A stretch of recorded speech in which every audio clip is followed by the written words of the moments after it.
So is there ever going to be a rule about? So you got your Hebdo deaths with the more of the Muhammad thing. This is a fuck of a segue. Yeah.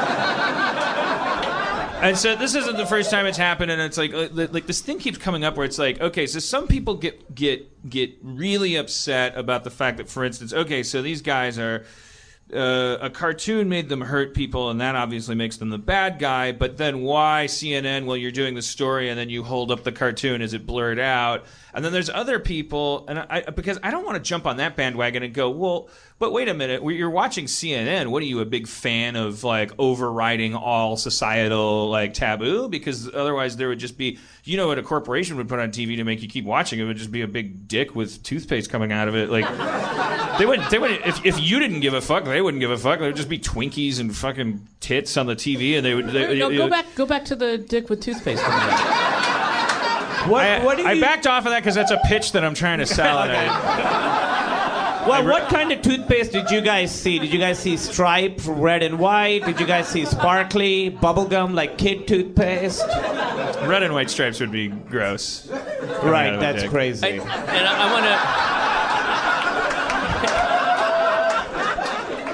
I'm saying I don't want to see a red stripe coming out of my dick. But you want to see other kind of toothpaste coming out of your dick? Well, if I came and it didn't hurt and it was blue with crystals in it, I would be like, whoa, what the fuck? But if there was a red stripe in it, I'd be like, fuck!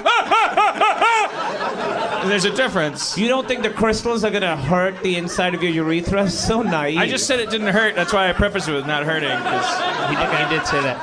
I would think you're more of a Tom's guy. Given your druthers. I don't even come. But the head of my dick is one of those crystals. You just rub it on your skin, and it. I switched to deodorant. But finish that sentence. It didn't make sense because I switched to deodorant analogy, and it doesn't make sense. Finish the sentence. I see. The deodorant. Yeah, that's so you don't get Alzheimer's. So when you masturbate, you don't get Alzheimer's. Right. Or you do. No, it is the crystal. Oh no, the crystal. All right. The crystal deodorant is because people are afraid somebody read something somewhere 15 years ago, and they're like, "Oh shit, this has aluminum in it. That's gonna give us Alzheimer's." So give me that rock. Give me the rock that the woman who calls herself a good witch sold me on Venice Beach for $60. There's a witchcraft store. There was a witchcraft store in my neighborhood where they would sell like bullshit like that, and it just shut down, and now it's a shoe store. And I was like kind of happy and sad at the same time, because it's like kind of fuck that woman, but also I could buy shoes anywhere. But here's the thing. Here's the thing about those folks. I don't think they're You don't think they're hucksters? No, I don't. I don't think a lot of the people that I think about when I think of, like those women or guys on Venice Beach or in Woodstock or, San Francisco, wherever the fuck they are. And, I don't think they're trying to rip you off. I really don't. I think they're naive and dumb, sort of, because they believe those things. But now I'm getting close to describing people in my life that I love, so I can't. I have to step it back a notch. I mean, there was so put a pin in my so. You're holding up a picture of Muhammad on the news, and they're blurring it out. This got really derailed by the toothpaste out of the dick thing, huh? So now next to that, somebody tweeted me this story, which I didn't know was a thing. If you live in New York and you go back and forth between New York and Israel, so I don't know how long this has been a thing, but someone tweeted me an article about how it's a thing. The Haredi? Yes. Can I put a quick plug for a website? Seriously, I'm not joking. Where there's a website called failedmessiah.com, and I am one of the very few people who says that we should make more fun of Jews, and I not Reform Jews, they're boring, but I'm talking about Orthodox Jews. They're just awful, terrible, backwards people that that they really are sexist, and there's a lot of. They're just they're terrible, and there's but they always link to those articles. Right. That's how I know. And I think there's the theme that we constantly see happening. Wait, what is the article about? Please the article that I read was an editorial by somebody that was just fed up and just going like, enough already. Can we make this fucking illegal? You cannot obstruct a goddamn. Yeah, tell them what is it? Yeah, I don't understand. I'm sorry. Okay, so if I'm explaining this correctly, there's a as you get into the more Orthodox forms of Judaism. There's depending on what sect. I don't know if I'm using the right language, but there's some dudes. It's the Hasidim, the Haredi. There's different factions of all. If you're ultra Orthodox, and they're all kinds of ultra Orthodox. And they get on the plane and they go, oh, I can't sit next to a woman. But not I can't. I won't. All right. And so you read the comment section, it's like on fire, and it's like it all kind of comes down to me for like, well, how is this guy an 18-year-old traveler, and like what is this really the first time that he's is he actually being brave? This person is going like, oh shit, I'm being pressured by this secular machine to like do this thing. No one warned me about this. I think it's when I read the article, I was like, this stinks of airlines need to nut up. Like corporations that we give all this power to. Stop letting women on your plane. Well, put a fucking sign up explaining to anyone flying from New York to Israel or vice versa that there is a very likely chance you will be sitting next to half the population. 50% chance. There are also 0.001% of the population who still believes in this archaic thing, and we accept it. And one of the issues, and I didn't read this particular editorial, but I know one of the issues is that in particular it was Delta Airlines. They don't want to lose their business because it is a lot. That's exactly what I'm saying. It always ends up being money. It's never this difficult West Wing thing where it's like, well, what's the right thing to do? It's money. Fuck you, follow the money. And somebody's being greedy by not explaining to these people. It's fucking awful what they do, what they let them get away with, and eventually people are pressured, and it's a major flight, New York to Israel. It's a longie. But I mean, it's like if you got to get there, I assume you have to get there for a reason. You're not like, no, I got a couple days to go. So eventually people are like, fine, I'll give them my fucking seat. I mean, I think that I put those side by side for one because I don't want anybody to perceive me talking about we got to figure this out as having to do with any particular religion. I think that all of religion in its most concentrated forms, the word archaic could be used because it's like, let's face it, these are being held over from times before airplanes and things, and so they're rubbing up against modern, completely secularized society. It's like, what are the rules? Because we're all wearing pants, and if you get on a plane without pants and you say it's my religion, they're gonna say I don't give a shit. And so and I want people to fess up that it's not really about freedom of religion if a airline is kowtowing to fuck that anyway. Because if it was, I would apply. I would be like, well, okay, let's try really hard to figure out how nobody ever has their bubble burst. Let's try and see if we can do it, make it happen. But we'll do it in tiers so that for instance, some poor woman who didn't buy a ticket to this fucking ride, or if she bought a ticket to the plane, but not this goddamn global roller coaster, gets on a plane, has a guy in an Indiana Jones hat, get on the plane, look at her, stifle vomit, go to this flight attendant, then double back, fall back into the. What do these people do when they're sealed in this tube? There's women everywhere. Yeah. And then start explaining that they can't do this and they can't do that, and everyone on the plane is like, what the fuck? Like you said, I'm on a goddamn deadline. I got a whale at this wall. Or actually, that's the one thing I don't have to do, right? The wall wails for you. Is that? I don't know. I only know it by name. I assume the Wailing Wall. Yeah, I know you go and you daven and you pray, and then you put prayer slips into the cracks in the wall. And then at night, between midnight and 12:05 a.m., God tiptoes in. They seal it up. And God tiptoes in, and he and Muhammad and Jesus go to the Dome of the Rock, right? Where there were the three major world religions have claim to that, the Dome of the Rock, and then they on the Temple Mount, and then they each go in there, and it's all science has figured out that they've reduced it to the actual grain of sand that each one can lay claim to, and then they all go and it was between 12 and 12:05. They lick the grain of sand. They lick it? They lick it, and then they wink to each other. Give a little pat on the backside, and then they go their separate ways. And they're like, what a racket, huh? True story. I wanna start a religion where if you're a woman on the plane, you'd have to sit next to an Orthodox Jew. And then let's see what happens. I mean, there's the thing of what you want to scream about. We'll start your own airline, but it's like, what is that? A mandate? We all got to be like fucking. They have one. It's called El Al. Get on fucking El Al. Is that So wait, what's El Al? I think the panel Israel's. Israel being a secular country, it's their airline, their national airline. Oh, okay. El Al. Yeah.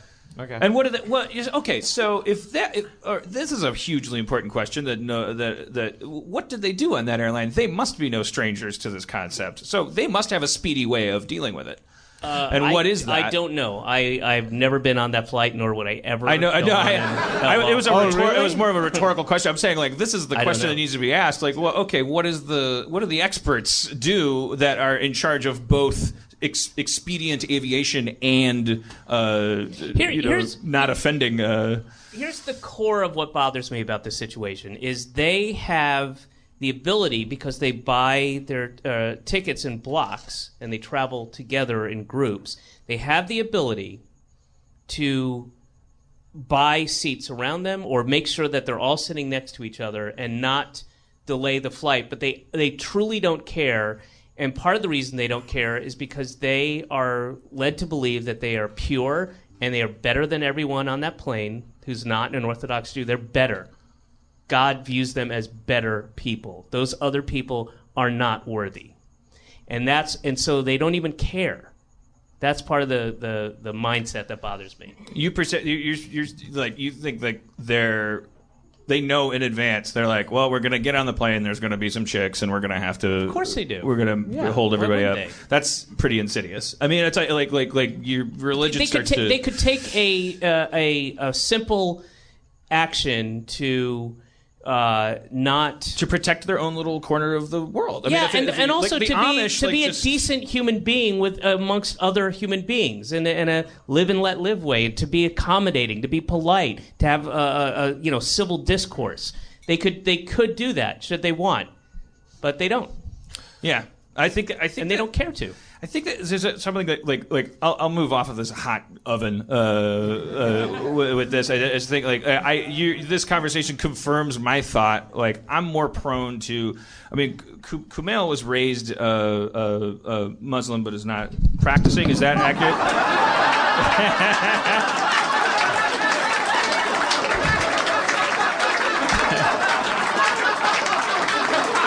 What if he is gone? That'd be amazing.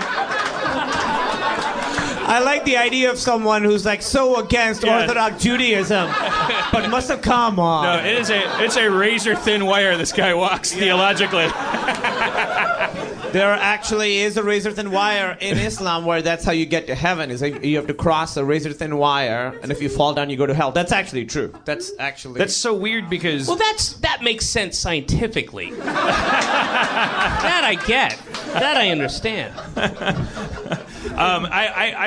You guys, I think, like, you're. I'm not going to get any argument out of you when I say something that some valve in my body makes me go, like, well, don't say it all the way, because to some degree, I feel like I'm speaking on behalf of a lot of people that I don't like when I say this. A lot of organizations, a lot of the world around us that I don't like when I say, get over your boogeymen to the extent that it's going to affect other people. You just gotta. There has to be like this global recognition that, if you're Amish, you can be as Amish as you want on your Amish farm. And unfortunately, it's like still you're being marginalized and you're being disempowered, but we gotta move on with this fucking planet. We gotta get off it before it dies. We do that with lasers. You say lasers are bad luck. We don't believe you. I gotta get to work. I'm a woman. I'm not gonna grow a dick. I gotta invent a laser in Israel. So I think that it's like we have made that choice. But we also like feel very queasy about saying it because I don't. And I think that's admirable. I do, because it actually is like it's easier to do what I'm doing, which is be Alan Alda, like kind of. I appreciate the like let's be civil about this. Let's listen to all sides. Let's think about this. But I didn't have this early on, and now at 50, I really don't have it. And I live in an area upstate in New York, and it's one of the poorest. It's near one of the poorest counties, and it's the poorest county because there's a place called, I don't know if I'm pronouncing it correctly, Kiryas Joel, and it's where tens of thousands of Orthodox have come in, and and they breed like fucking like Catholic rabbits, and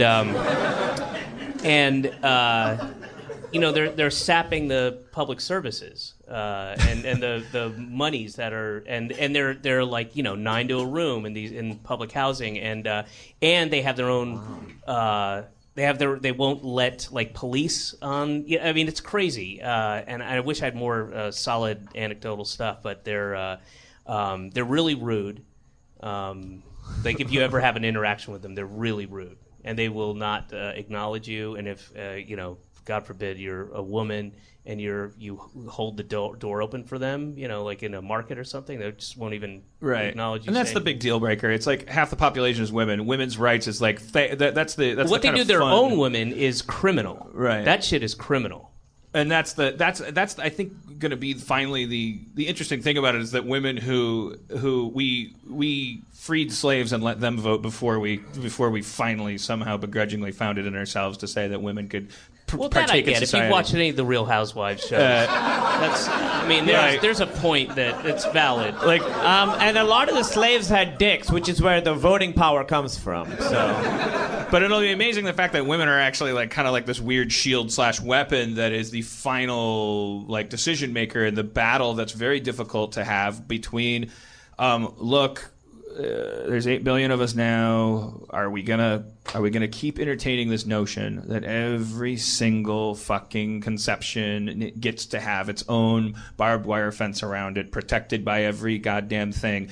If you believe in this society that if somebody's hitting their wife and no matter where they're living that they're supposed to stop hitting their wife, then we all agree that we have to then there's certain freedoms that we have been protecting that may have to kind of erode. But the problem is the people you're talking to, the people that I don't, probably not a lot of people in this room are listening to this podcast, but most people in America and most people in other countries are religious, and they have a different but equally kind of crazy notion. And so if anybody points to what is markedly near criminal behavior from certain Orthodox Jews and sects, then the finger's going to be pointed to them, and then it's a slippery slope. It dominoes down, and then. Do you think they're thinking that far ahead? Those people? Aren't those people the ones you can really count on? If I go to Billy Graham's audience and go, "Hey, who wants to make laws against praying to a different god than yours?" Don't you think they'd sign up immediately? And then I could go, "Gotcha." I don't know if they're are they like, "Whoa, stay your hand, Jebediah. It's the classic trap." I think they're. We love love Islam. Yeah, come on. That was a lot of stereotypes I made in a whole, like... No, I think that there's the if you said, hey, I've got this magic piece of paper, if you sign this, then this thing will happen, then people will sign it happily. But it just doesn't work that way. And I think let's go back to Islam, which is obviously the much more.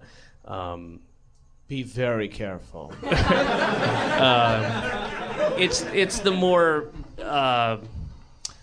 It's the king of beers. It's the flashpoint. It's the easy one. It's the easy one to make fun of and use ask as questions an example. about, examine the line between what we perceive as women's rights, human rights across the planet, and like freedom of religion. Yes, but, it makes the easy surf. I'm happy to say I have zero power, but I'm happy to say it's all wrong. It's all bullshit. It all should be. I mean, certain behaviors should be outlawed as in I think if it affects other people, society. Yeah, absolutely. Someone has to stand up and say, we are a human planet now. Like when Jesus said, "Render unto Caesar what is Caesar's," because they were trying to get him in gotcha scenarios where they're like, "Well, are you going to pay taxes, bro? Because if you are, isn't that kind of like praying to Caesar?" And he's like, if I'm interpreting this passage right, he's like, "Don't try to catch me in that shit. You can be a really holy person in your living room and pay your taxes. Go ahead. Revolution is not going to happen because you ran up the court steps and spit in someone's eye necessarily. I'm not telling you not to do that either. But Caesar made the fucking money. Caesar loves the money. Give Caesar his fucking money." Let's get back to talking about this other shit. That idea extended to a now we are. Atheism wins. There is you look into space and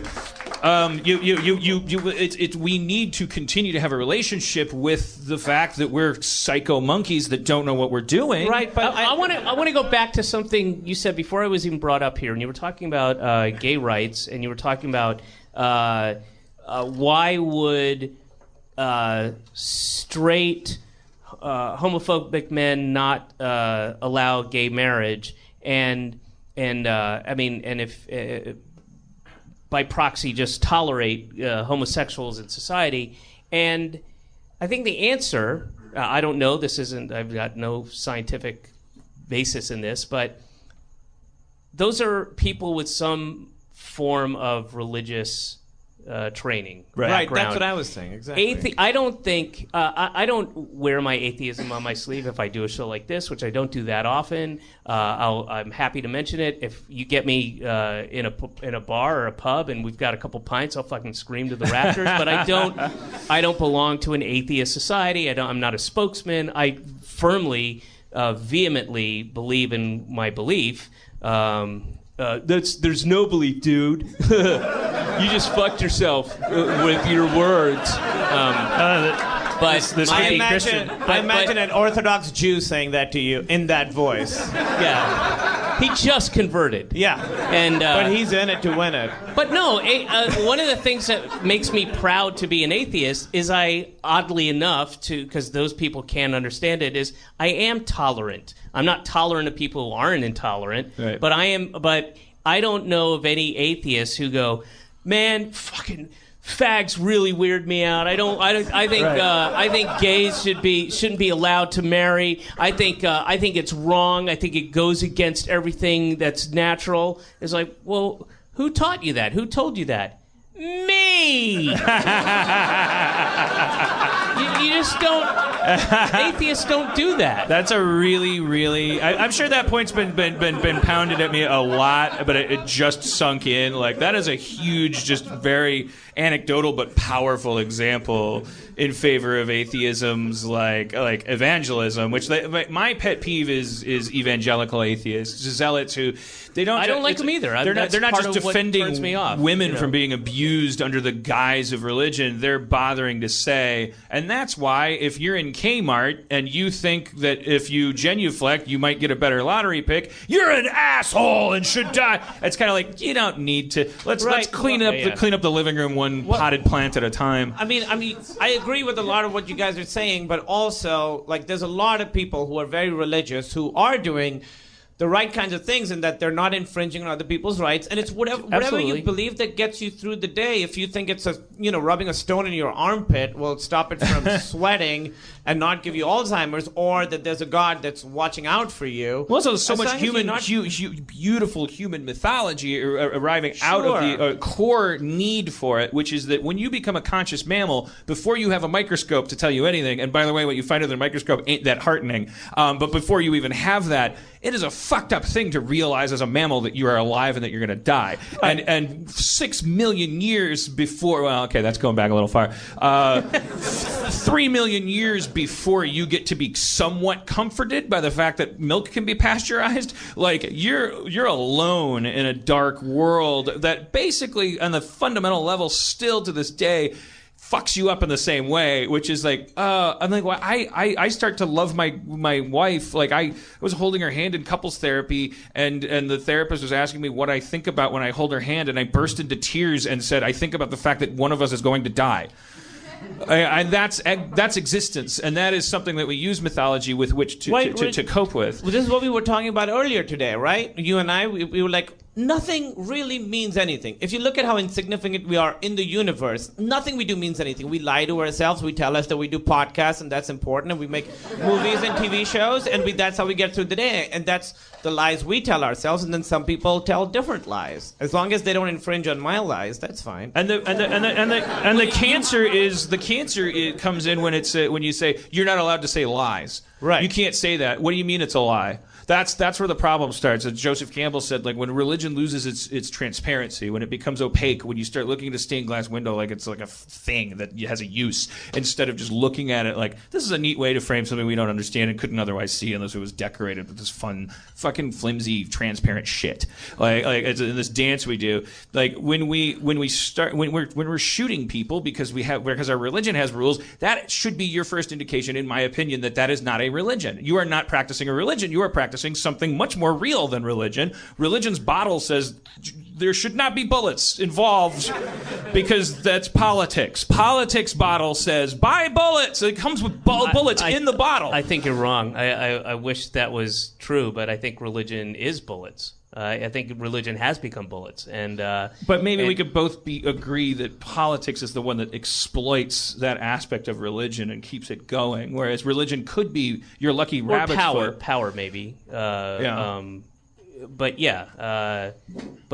religion is and certainly can be a violent. What are you talking about? Give me one example. Of religion ever causing any violence. All right. Well, let's soften up this hard penis-like conversation about open-mindedness and the importance of our policy regarding religion with the soft, acquiescent, intuitive influence of my wife's vagina. Please welcome Erin McGathy.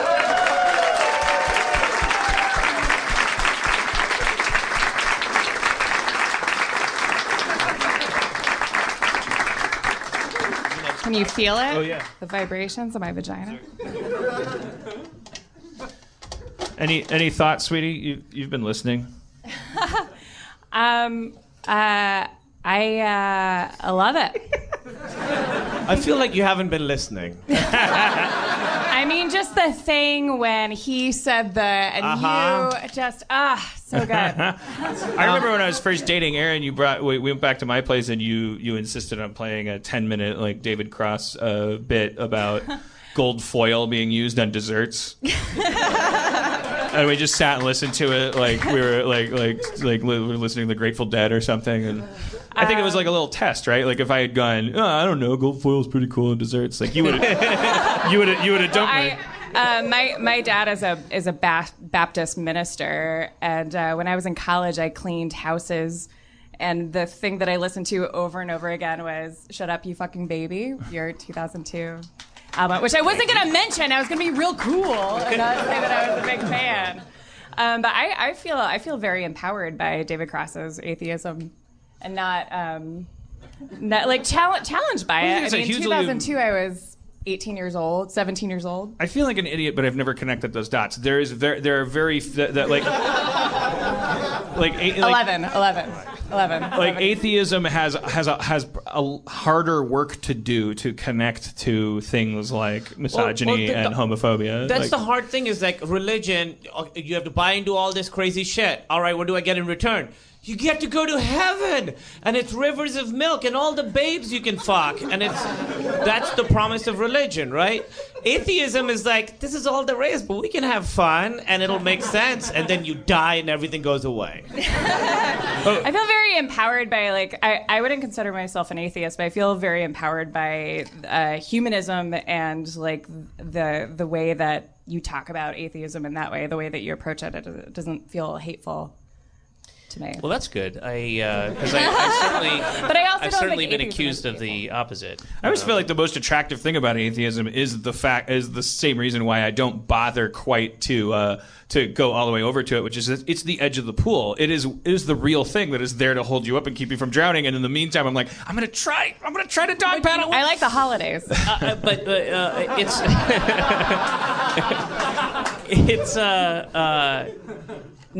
people who try to convince you to be atheists are wrong. You either are or you aren't, and you should be left alone to do. And everybody should be left alone as long as you don't impinge on their day-to-day, week-to-week, year-to-year life or your children.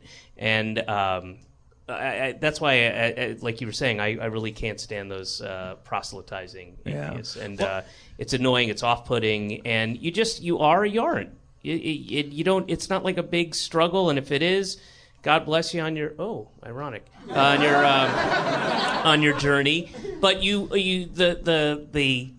I guess the credo of the atheist should just be simply to yourself: I don't need a book to tell me the right way to treat people.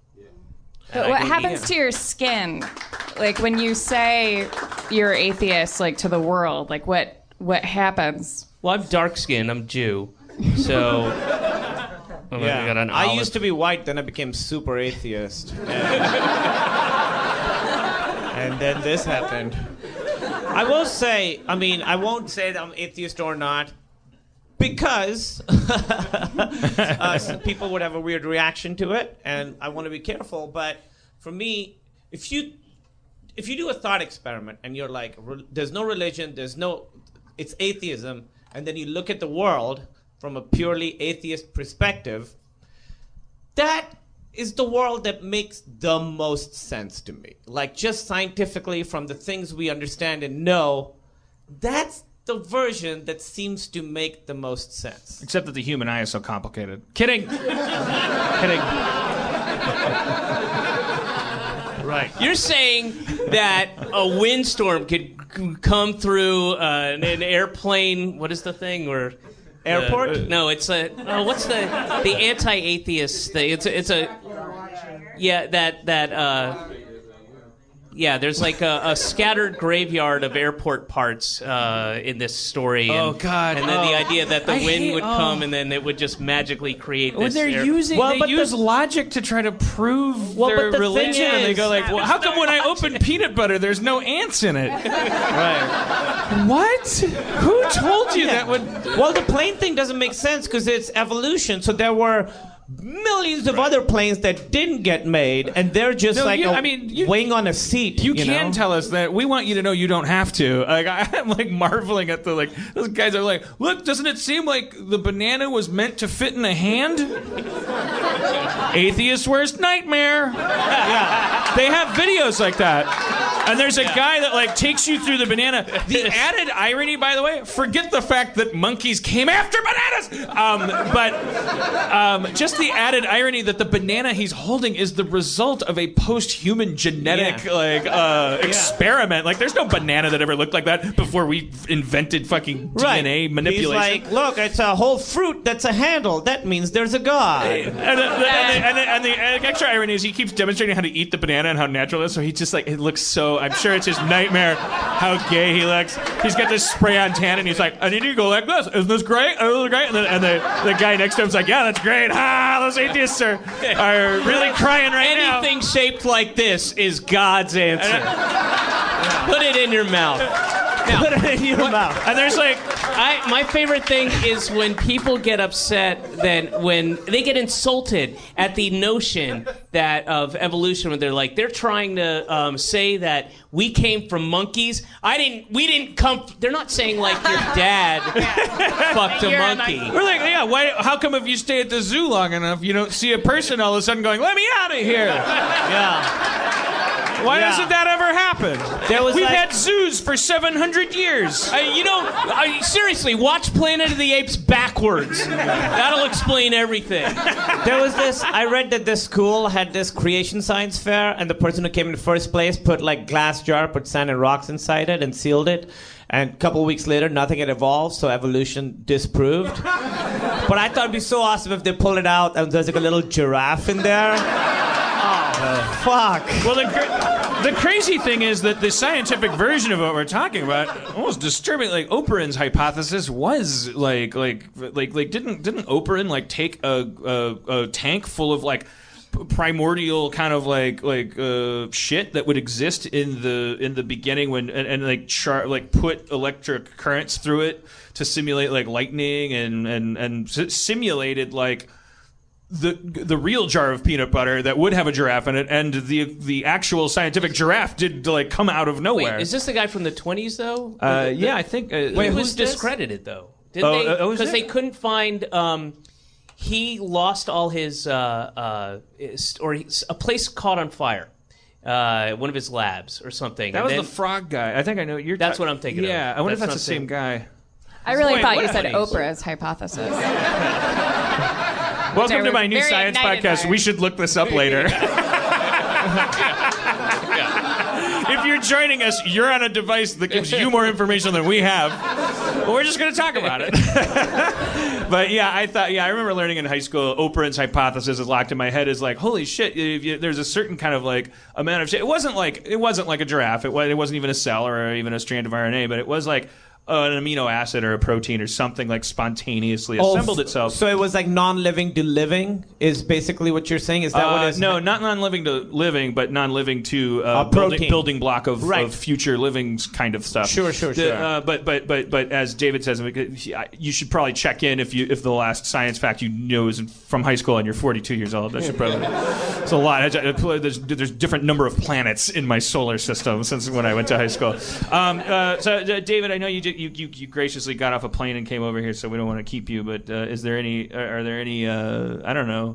Like while you have the attention of hundreds and hundreds of people that love you, anything else you need to plug or say, plant in their heads? I would not debase myself after this heady intellectual discussion. I thought it was really nice. I hope you had a good enough time that you'd like to come back at some point. Yeah, I think absolutely. People here are really into you. All right, David Cross, ladies and gentlemen.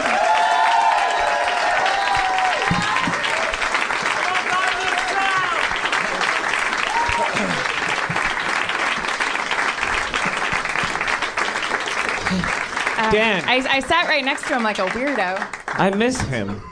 Remember when David was here? Yeah. That was fun. Yeah. Are you taking a dig at me? No. Oh. Wait, how am I taking a dig at you? Because he stepped off the stage and you immediately started missing him. And I'm the only one left. No. Not a dig. Right. Now suddenly people understood. Now they think it's a dig. It was never a dig. No. What they started understanding is how fucked up I am. Yes. They went, whoa, that's a pretzel brain. I always think there's a video with that banana thing. That's amazing. It's amazing. Whenever people are like, well, this is proof of a benevolent God, I'm always like, yeah, but there's also fucking tigers around, you know? Those people fascinate me the most because it's like, well, they have the easiest move in the magic deck, which is faith. I don't care. And they don't use it. They choose the logic path to be a Christian. What are you doing? Why are you playing basketball in skis? Yeah. My dad, who I said earlier is a Baptist minister, after sermons sometimes I would see people come up to him the same way that someone would come up to, come on, Aaron, who's one person who was in Star Trek? God damn it, Aaron, who is one actor? Whoopi Goldberg.